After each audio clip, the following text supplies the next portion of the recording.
Il était tôt le matin dans la grande maison de plateau, là où le soleil frappait les vitres comme pour réveiller des secrets bien enfouis. Tante Rose, la gouvernante, marchait d'un pas vif, ajustant les rideaux, criant sur le jeune jardinier qui avait encore oublié de tailler les hibiscus. Ce jour-là, un taxi s'arrêta devant la grande grille. Une jeune femme en descendit, tenant à la main un petit sac usé. Elle s'appelait Fatou. Elle venait de loin, d'un village poussiéreux au bord du fleuve où l'on se lavait encore à la rivière et où les enfants couraient pieds nus dans les champs de mil. Elle n'avait pas rêvé de travailler comme domestique, mais la vie parfois pousse les pieds où le cœur ne veut pas aller. Et puis c'était Père Michel qui l'avait envoyée avec une lettre et une recommandation ferme. Elle est sérieuse, propre, polie. Voilà ce que disait la lettre que Tante Rose avait posée devant Madame Diane. Quand Fatou entra dans la maison, elle fut saisie par le silence qui y régnait. Un silence d'argent, froid, suspendu comme un souffle retenu depuis des années. Madame Diane la regarda à peine. « Tu sais cuisiner ? » ?»« Oui, madame. »« Tu dors ou on te dit ? » ?»« Tu parles quand on t'adresse la parole. »« Tu ne fais pas de bruit inutile. »« On t'a expliqué ? » ?»« Oui, madame. » Elle lui tourna le dos. Ainsi fut scellé le commencement. Fatou s'installa dans la petite chambre près de la buanderie. Une pièce sans fenêtre avec un lit de métal et une armoire bancale. Elle y déposa soigneusement son sac et tout au fond, dans un mouchoir noué, un petit collier de perles rouges. Elle ne le portait jamais en public. C'était un souvenir, un objet sans explication claire. La vieille femme qui l'avait élevée, maman Aminata, lui avait simplement dit « C'est tout ce que j'ai pu sauver le jour où tu es arrivé. Garde-le. Un jour peut-être, il te servira. » Fatou reprit son souffle ce soir-là, seule dans sa chambre. Elle avait 23 ans. Elle n'était ni fragile ni naïve. Mais dans cette maison, quelque chose la dérangeait. Pas une menace, plutôt une sensation. Comme si les murs l'observaient ou comme si ses pas suivaient une trace invisible. Les jours passèrent. Fatou apprenait vite. Elle avait cette manière tranquille de faire les choses sans bruit.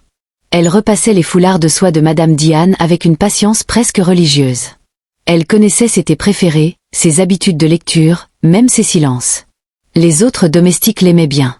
Discrète, gentille, mais on sentait en elle quelque chose de plus profond, une gravité. Comme si au fond, elle portait un passé plus lourd que ce que ses gestes laissaient croire. Madame Diane, elle, commença à remarquer cette fille plus qu'elle ne l'aurait voulu. Au début, c'était des détails, une manière de sourire, de plier un linge, de poser une assiette sans bruit. Et puis ce regard droit, calme mais trop familier. Elle ne comprenait pas pourquoi cette jeune fille l'agaçait autant par moments et la touchait à d'autres. Elle lui rappelait quelqu'un. Mais qui ? Un jour, Fatou fut chargée d'organiser les tiroirs du salon, un meuble ancien que personne n'avait ouvert depuis des mois. En rangeant les papiers, elle trouva un vieux cahier de comptes, des cartes postales et une photo déchirée. Elle la remit en place mais son doigt effleura un petit papier plié en 4, jauni par le temps. Elle hésita à l'ouvrir. Finalement, elle le rangea dans le tiroir sans un mot. Mais quelque chose là au fond d'elle avait été éveillé. Plusieurs soirs de suite, elle rêva d'eau, d'un fleuve immense, d'un panier qui flottait, de mains qui laissaient partir. Elle se réveillait en sueur et chaque matin, elle reprenait son travail comme si de rien n'était. Tante Rose l'observait en silence. Elle savait mais elle attendait. Elle priait plus souvent. Un soir, alors que Fatou débarrassait la table, elle l'arrêta doucement. « Tu as l'air fatiguée Fatou, ça va ? Tu penses à ta famille là-bas ? » ?»« Je ne sais pas.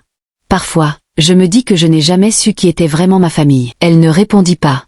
Puis elle dit juste. « Parfois la famille n'est pas celle qu'on croit mais Dieu finit toujours par montrer ce qui est caché. » Fatou baissa la tête, mais elle ne posa pas de questions. Pas encore.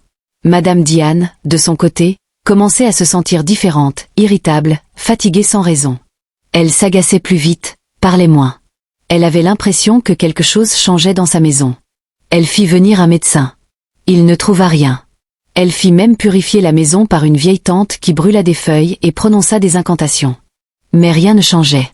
Jusqu'au jour où, en rangeant une armoire dans sa propre chambre, elle retrouva une petite boîte en cuir qu'elle n'avait pas touchée depuis des années. Elle l'ouvrit sans réfléchir. À l'intérieur, un bonnet de bébé, un bracelet en fil et une photo déchirée. Le souvenir d'un autre temps. Elle reposa tout d'un geste vif, mais son cœur battait. Pourquoi ce visage de Fatou lui revenait toujours quand elle regardait cette photo? Elle n'en parla à personne. Mais cette nuit-là, elle rêva d'un bébé dans ses bras, d'un berceau qu'elle abandonnait et d'une promesse qu'elle avait fait semblant d'oublier. Et pendant ce temps, Fatou dans sa chambre sans fenêtre, tenait son collier entre ses doigts. Elle ne savait pas pourquoi, mais elle sentait que quelque chose se rapprochait, quelque chose d'important. Les jours devinrent plus lourds, pas à cause du travail. Cela, Fatou le faisait avec une précision presque invisible. Parfois, elle avait l'impression que son nom résonnait dans les silences comme s'il avait déjà été prononcé là il y a longtemps par quelqu'un qu'elle ne connaissait pas. Un samedi matin, la femme de ménage, Mariama, malade, fut envoyée se reposer. Madame Diane n'aimait pas voir son planning perturbé et ordonna à Fatou de s'occuper elle-même du salon personnel, ce lieu interdit où elle recevait ses clientes privilégiées pour des conseils beauté ou des rendez-vous discrets. Le sol en marbre y était froid, les miroirs bordés de dorures et les parfums de luxe alignés comme des soldats précieux. Fatou nettoyait en silence, concentrée quand une cliente inattendue arriva sans prévenir. Une femme d'un certain âge, bien habillée, gantée jusqu'au coude, avec une voix douce mais assurée. « Diane est là ?» demanda-t-elle. « Je vais la chercher, madame. »« Non, attends. »« Toi là, tu es nouvelle ?»« Oui, madame. »« Tu t'appelles comment ?» La femme marqua une pause. Son regard s'attarda une seconde de trop sur le visage de Fatou. « Fatou, un joli nom. Tu viens d'où ? » ? « Du village de Ségou. »« Ségou ?» murmura la dame, les yeux plissés. « Je connais bien cette région. J'y suis allée il y a longtemps, très longtemps. Tu vis ici depuis combien de temps ? » ? « Quelques semaines. » Elle sourit mais il y avait quelque chose d'inquiet dans ce sourire. « Tu ressembles à quelqu'un que j'ai connu autrefois. » Une belle femme, très fière mais très seule. Avant que Fatou ne puisse répondre, Madame Diane entra dans la pièce élégante dans sa tunique bleu nuit. « Je fais toujours ça quand je sens que le jour sera long, » répondit la femme en souriant. Elle posa une main brève sur le bras de Diane puis ajouta. « Ta nouvelle, je viens de parler avec elle. Elle est particulière. C'est une villageoise, discrète, propre. C'est tout ce qui m'importe. » Mais Salimata resta silencieuse un moment, le regard perdu dans les boucles d'oreilles de Diane. « Tu sais que les choses qu'on enterre finissent toujours par repousser ailleurs, n'est-ce pas ? » « Ne recommence pas Salimata, » soupira Madame Diane. « Ce qui est fait est fait. Tu m'as assez jugé il y a 20 ans. Je ne juge pas. Je constate que l'air a changé dans ta maison et je te dis simplement de faire attention. » Fatou entendit tout ça de l'autre pièce sans comprendre. Elle ne savait pas encore que les murmures entre ces deux femmes parlaient, sans le dire, d'un passé qu'elle portait dans ses veines. Le soir suivant, elle décida d'écrire une lettre à maman Aminata. Ce n'était pas vraiment une lettre à envoyer. Il n'y avait pas d'adresse, mais plutôt une manière de poser des mots. « Maman, j'ai l'impression d'être arrivée à l'endroit que tu n'as jamais voulu me nommer. Tu m'as élevée avec bonté, mais tu n'as jamais voulu me dire d'où je viens vraiment. Ici, les choses sont belles, mais tout est comme fermé à clé. J'ai l'impression que je marche sur un sol fragile, comme si chaque pas pouvait faire remonter quelque chose d'enfoui. Il y a cette femme. Elle est forte, impressionnante, mais il y a quelque chose en elle. Quelque chose que je ressens sans savoir ce que c'est. Est-ce que tu as déjà vu son visage toi aussi ? Est-ce qu'il y a quelque chose que tu as voulu me cacher pour me protéger ? » Elle plia la lettre et la rangea dans son sac entre son carnet et le mouchoir contenant le collier. Le lendemain, elle décida d'aller au marché seule sur demande de Tante Rose. Une mission simple, acheter les poissons, les oignons et les épices fraîches. Mais ce jour-là, elle se perdit. Pas dans les rues, non. Dans les souvenirs qui se levèrent au détour d'un étal. Une vieille femme vendait des tissus. En passant devant, Fatou vit un pagne rouge, usé à motif de cori qui la saisit comme une gifle. Elle s'arrêta sans comprendre pourquoi son cœur battait si fort. « Tu veux acheter ? » ?»« Non, enfin, il me semble que j'ai déjà vu ce tissu. C'est un ancien motif. On le portait souvent au bord du fleuve, à l'époque où les sages-femmes le liaient autour des bébés. » « Les bébés ? » ?»« Oui, pour les protéger. C'était un tissu de naissance. Tu sais ma fille, certains pagnes se souviennent plus que les gens. » Fatou acheta un petit morceau. Elle ne savait pas pourquoi. Elle le plia, le passa entre ses mains et rentra à la maison avec une impression étrange, comme si elle s'était rapprochée de quelque chose. Ce soir-là, alors qu'elle rangeait les courses dans la cuisine, Tante Rose entra sans bruit. Elle regarda Fatou, puis le morceau de pagne posé sur le comptoir. « Tu l'as trouvé où ? » ?»« Au marché. Il me disait quelque chose. » Elle toucha le tissu du bout des doigts comme si elle touchait une blessure ancienne. « Ce pagne-là, je crois qu'il t'a vu avant que moi-même je te voie. » Fatou releva les yeux. « Tante Rose, est-ce que vous savez quelque chose sur moi que je ne sais pas ?» Un long silence suivit. Puis la vieille femme dit simplement. « Je sais que la vérité vient toujours, mais jamais avant son heure. » Et elle sortit, laissant Fatou seule avec ses pensées et le morceau de tissu serré contre son cœur. La maison semblait plus calme que d'habitude ce soir-là. Même le vent d'ordinaire joueur s'était retiré dans un silence respectueux. Fatou, allongée sur son lit étroit, observait le plafond gris. Il n'y avait rien à voir là-haut, mais son esprit cherchait une lumière. Elle avait l'impression de glisser lentement vers une vérité encore floue, comme si le monde autour d'elle essayait de parler, mais qu'elle ne comprenait pas encore la langue. Les jours suivants reprirent leur rythme. Madame Diane recevait ses invités, partait à ses réunions, téléphonait longuement depuis son salon vitré. Fatou la servait avec rigueur, sans jamais trop parler, mais toujours présente quand il fallait. Et à chaque interaction, il y avait ce léger frisson entre elles, imperceptible pour les autres, quelque chose de suspendu, d'inexplicable, un lien ou peut-être une corde tendue entre deux rives d'un même fleuve. Un soir, pendant que Madame Diane était sortie pour un gala, Fatou fut autorisée à utiliser la bibliothèque de la maison. Une pièce fermée à clé, pleine de livres anciens et de souvenirs poussiéreux. Tante Rose lui avait glissé la clé en disant « Va te cultiver un peu, tu travailles bien, tu peux lire mais remets tout comme tu as trouvé. » Fatou entra dans la pièce avec respect. Il y avait une odeur de papier vieux, de cuir et de quelque chose d'émouvant, comme si les murs eux-mêmes gardaient des secrets. Elle caressa les tranches de livres et puis soudain, entre deux pages, une image plus intime. Une jeune femme, bien plus jeune, assise sur une chaise, la main posée sur un ventre arrondi, le regard flou, seul, sans sourire.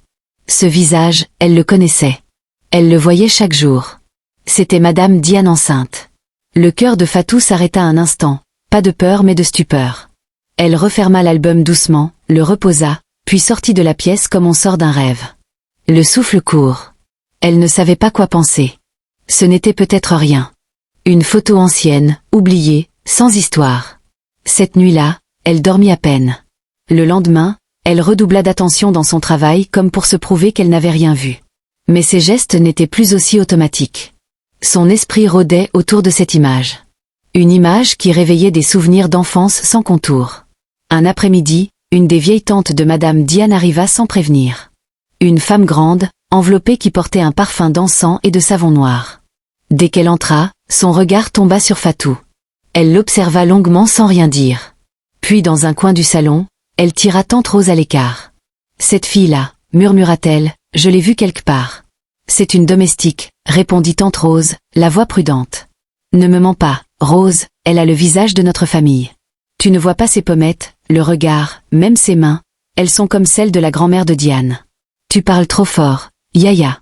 Tu crois que Dieu dort? Tu crois que les enfants qu'on jette ne reviennent pas marcher dans nos pas? Regarde bien cette fille, regarde-la. Elle n'est pas ici par hasard. » Et elle s'éloigna, laissant tante Rose avec un poids de plus sur la poitrine. Dans les jours qui suivirent, Fatou sentit que les regards changeaient. Pas de méchanceté, mais de gêne, de soupçon. Comme s'ils attendaient qu'elle découvre quelque chose qu'elle seule ne voyait pas encore. Elle décida d'écrire une nouvelle lettre. Cette fois pas à maman Aminata, mais à elle-même. Il y a un mystère ici. Je le sens, je le respire. Mais pourquoi ai-je peur de poser les bonnes questions? Est-ce que j'ai le droit de savoir qui je suis? Est-ce que chercher c'est trahir? Parfois, je sens dans les yeux de cette femme comme un regret, une chose qu'elle ne dit pas, une chose qui me fait peur et en même temps m'attire. Elle rangea la lettre sous son matelas. Le lendemain, elle décida d'aller voir Père Michel, l'homme qui l'avait envoyé ici. Le vieux prêtre vivait dans un presbytère modeste, entouré de livres et d'herbes médicinales. « Fatou, dit-il en la voyant. Que fais-tu ici, mon enfant? Père, pourquoi m'avez-vous envoyé dans cette maison? » Il la regarda longtemps puis soupira. « Parce que j'ai obéi à un appel que je ne comprenais pas moi-même. Parfois, Dieu pousse ses enfants là où les vérités dorment. Et toi, Fatou, tu portes une vérité que personne ne pourra garder enterrée longtemps. Est-ce que vous savez qui est ma mère? » Il détourna les yeux. « Je sais que l'amour peut faire peur et que les blessures de jadis peuvent fermer la bouche des plus braves. Mais je crois que tu trouveras seul ce que tu es venu chercher. Et ce jour-là, tu devras choisir, pardonner ou fuir. » Elle n'avait pas eu de réponse claire, mais elle sentait que tout convergeait. Quelque chose se rapprochait comme une marée lente, silencieuse, irrésistible. Quand elle rentra à la maison ce soir-là, Madame Diane était dans le jardin seule. Assise sous le manguier, une chose rare, le ciel virait à l'orange. Le soleil fondait sur les feuilles. « Madame, vous voulez que je vous apporte un thé ?»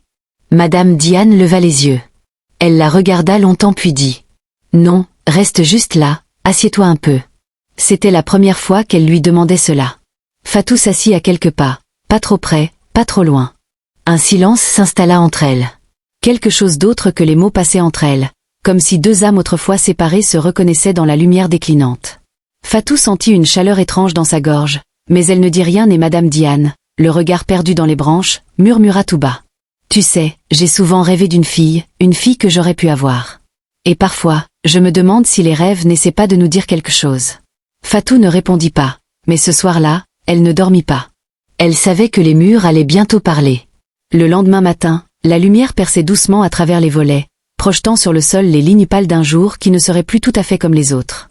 Fatou se leva tôt de son lit. Elle ne savait pas pourquoi, mais tout en elle était tendu, prêt, comme si elle attendait un signal que le monde lui-même allait lui donner. En sortant de sa chambre, elle croisa tante Rose qui s'était levée avant l'aube comme toujours. Elles échangèrent un long regard. Cette fois, il n'y avait plus de faux-semblants, plus de demi-silence. Murmura tante Rose, la voix à peine audible. Je crois, répondit Fatou d'une voix calme mais ferme. Elle t'attend dans le salon. Fatou n'avait rien demandé mais au fond d'elle, elle savait que le moment était venu. Madame Diane était assise, le regard fixe, tendu mais déterminé. Sur la table basse, elle avait posé une petite boîte en bois foncé, vernis ancien, celle que tante Rose gardait cachée dans la chambre d'appoint, celle que jadis elle avait enfouie comme on enterre une plaie. Quand Fatou entra, elle la vit tout de suite, cette boîte et son cœur se mit à battre plus fort, plus vite. Madame Diane lui fit un geste de la main. Assieds-toi. Fatou s'assit. Un long silence s'écoula. Puis Madame Diane ouvrit la boîte lentement. Elle en sortit un petit bonnet d'enfant jauni par le temps et une photo qu'elle posa face visible sur la table. Fatou reconnut la femme. C'était elle. Diane plus jeune, plus fragile, mais reconnaissable presque. Je t'ai portée, dit-elle enfin à Fatou. Il y a 24 ans, tu étais toute petite, toute noire, avec les doigts longs comme ceux de mon père. Je t'ai serré contre moi une nuit entière sans savoir quoi faire et au matin, j'ai décidé de te faire disparaître. Fatou ne dit rien mais elle ne pleurait pas. J'avais peur. J'étais seule. Ta venue menaçait tout ce que j'avais construit. Ton père n'a jamais voulu te connaître. J'étais jeune, stupide et ambitieuse. Alors, je t'ai confiée à une femme sage qui m'a promis de ne jamais révéler ton existence et j'ai juré de t'oublier.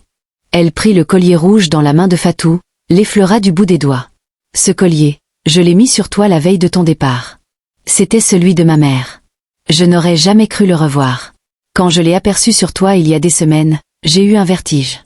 Mais je me suis dit que c'était impossible, que ça ne pouvait pas être toi, que Dieu ne serait pas aussi cruel ou aussi juste. Je l'ai toujours eu, murmura Fatou. Maman Aminata me disait que c'était tout ce qu'elle avait pu garder de mon passé. Madame Diane ferma les yeux un instant. Sa respiration trembla. Je n'ai jamais eu d'autres enfants. Je t'ai vu grandir ici sans te reconnaître. Et pourtant, chaque jour, je sentais que quelque chose m'échappait. Je te regardais comme on regarde un rêve ancien et maintenant je n'ai plus d'excuses. Elle se leva lentement, contourna la table, s'agenouilla devant Fatou. Madame, ne faites pas ça, dit Fatou. Je ne te demande pas de me pardonner ni même de m'accepter. Mais je te dois la vérité et je voulais que tu l'entendes de ma bouche, pas par les autres. Pas plus tard. Aujourd'hui, je veux te dire que tu es ma fille, ma seule fille. Fatou sentit ses mains trembler. Son souffle était court. Pendant un instant, elle vit tout son passé défiler, les longues journées à chercher un visage, les prières à demi-mot, les questions sans réponse. Et aujourd'hui, voilà que la réponse était là devant elle. Elle arrêta sa main. Je ne sais pas encore quoi ressentir, mais je suis là. Et je t'écoute. Un silence immense s'abattit dans la pièce. Puis lentement, doucement, Madame Diane pleura et pleura avec regret. Ce soir-là, tante Rose prépara un ragoût au goût d'enfance. Pas pour les invités, pas pour les patrons, mais pour la mère et la fille. Madame Diane, elle ne mangea presque rien mais elle resta là à table avec elle. Les domestiques ne faisaient que faire des racontages au sujet de Fatou. On savait que cette fille n'était pas simple, disait-il à tante Rose. Maintenant, elle va se prendre la tête puisqu'elle sera au-dessus de nous. Non, calmez-vous mes enfants, disait tante Rose. Ne jalousez pas l'enfant de la patronne. Que vos cœurs soient propres envers votre semblable et vous verrez que la vie vous sourira tôt ou tard, je vous le dis et écoutez mon conseil. Après le repas, Fatou sortit un carnet, celui où elle écrivait ses lettres, ses pensées. Elle l'ouvrit à la première page, arracha doucement le mot qu'elle avait écrit pour elle-même quelques jours plus tôt. Elle le froissa, le posa dans la corbeille. Elle ne voulait plus fuir. Elle ne voulait plus deviner. Elle voulait exister. Plus tard, alors que la maison dormait presque, elle frappa doucement à la porte de la chambre de Madame Diane. « Entre » dit une voix fatiguée mais douce. La pièce était baignée d'une lumière chaude. Sur le lit, une couverture légère, un livre. « Je veux savoir, je veux tout savoir. Qui était mon père ? Pourquoi vous avez eu si peur? Pourquoi vous m'avez laissé? Pas pour juger, mais parce que je ne veux plus marcher à l'aveugle dans ma propre vie. Madame Diane l'invita à s'asseoir au bord du lit et cette nuit-là, elle parla longtemps. Des années de jeunesse, des erreurs, de l'amour interdit, de l'enfant qu'elle avait voulu oublier mais que son âme n'avait jamais pu lâcher. Elle parla aussi de ses ambitions, de ses sacrifices, de ses nuits sans sommeil. Et plus elle parlait, plus sa voix se brisait, plus son regard devenait humain. Fatou écouta sans interrompre. Quand elle eut fini, il n'y avait plus de questions. Seulement un silence d'apaisement. Fatou se leva, fit un pas vers la porte puis s'arrêta. « Je ne sais pas encore ce que je vais faire de tout ça, » dit-elle. « Mais je sais une chose, maman. » Madame Diane sursauta doucement en entendant ce mot pour la première fois. « Je suis là maintenant et je ne suis plus une étrangère, » dit Fatou. Elle sortit et ce soir-là, pour la première fois depuis 24 ans, la maison sembla respirer. Quelques mois plus tard, un changement discret. Fatou ne portait plus l'uniforme des domestiques. Elle ne vivait plus dans la chambre sans fenêtre. Elle avait maintenant sa propre pièce décorée à son goût près du bureau de sa mère. Elle avait aussi commencé à suivre des cours de gestion sur l'insistance de Madame Diane sa mère qui voyait en elle plus qu'une héritière, une flamme, un prolongement, un recommencement. Et dans ce lien réparé, dans cette lente reconstruction, il y avait une vérité. Parfois les racines s'éloignent, se tordent, se perdent, mais finissent toujours par retrouver la terre. Et dans cette maison autrefois pleine de silence, on entendait désormais quelque chose de plus fort, une mère, une fille et un avenir prometteur.